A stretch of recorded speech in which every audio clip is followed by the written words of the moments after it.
Hi everyone, thanks for joining us today. Today we're going to be spending some time on the EM Test RCB201 and the Schwarzbeck TF130-150.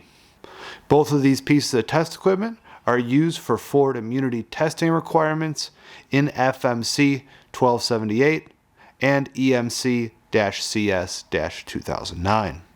We've chosen to go over these two pieces of equipment together as they're commonly used for the RI-130 tests, specifically pulses A2-1 and A2-2, which we'll be spending some time on during today's video. We're going to begin the video by going over the RCB201 and then move to the TF130-150. We're going to spend some time on the different connections and capabilities, as well as the setup with the RCB201 and the TF130-150 for the RI-130 test. For additional information, check out the description below, where I'll put a link to our website where you can get the data sheets and user manuals. Additional information on the setup can be found in the user manual for the RCB201, and I would highly recommend checking that out prior to conducting the test. Now let's go ahead and let's start by taking a look at the RCB201. Here we have the front of the EM Test RCB201, which is designed for Ford EMC-CS-2009 and FMC 1278 testing in accordance with Annex E. This transient generator uses the opening and closing of a mechanical relay's contacts to generate random burst pulses.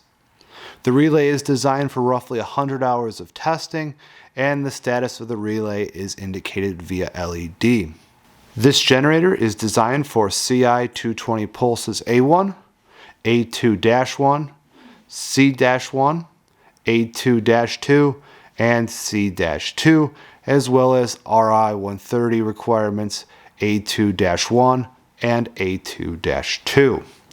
Let's go ahead now and let's start from the upper left hand corner of the unit, just walking through some of the different connections on the front.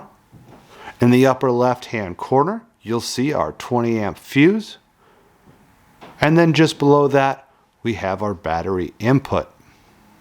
Working our way to the bottom half of the system, we have the trigger out and trigger input. In the center of the system, we have our test on, test ID, pulse, and mode selection, as well as the start and stop button. Above these, we have our relay indicator and then our trigger. On the upper right corner of the unit, we have our transient generator switch indicator.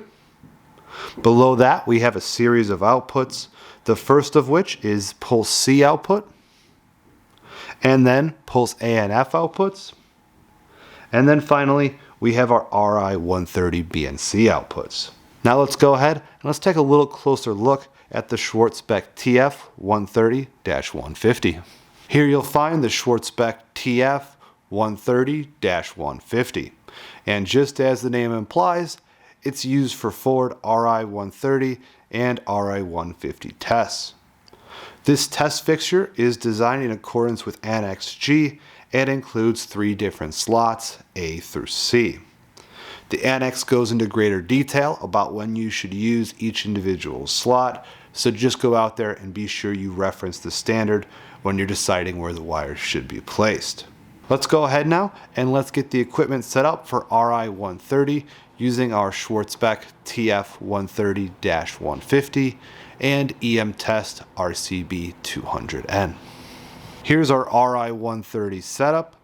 The RI-130 test is an immunity test designed to replicate wire-to-wire coupling of transients that originate from switching of inductive loads, including solenoids and motors. We're following the default test setup presented in the RCB200N1 user manual as seen in figures 8.1 and 8.2. There's only a few connections that need to be made for this setup, the first of which is the battery input on the left side of the RCB200N unit. Below that, we have our BNC jumper across the trigger out and trigger input. Working our way right, we have the source and sink BNC connectors going to the ends of our Schwarzbeck test fixture. Our test fixture has Type N connectors on it, so we used a BNC adapter. That should complete the video today for the RCB201 and TF130-150, commonly used together for RI-130 testing. We began the video by walking through a little bit about the equipment, including the connections and capabilities, and we finished by going over the default setup for RI-130. We hope this video has been useful, and please keep us in mind if you ever need to rent the RCB201 or TF130-150.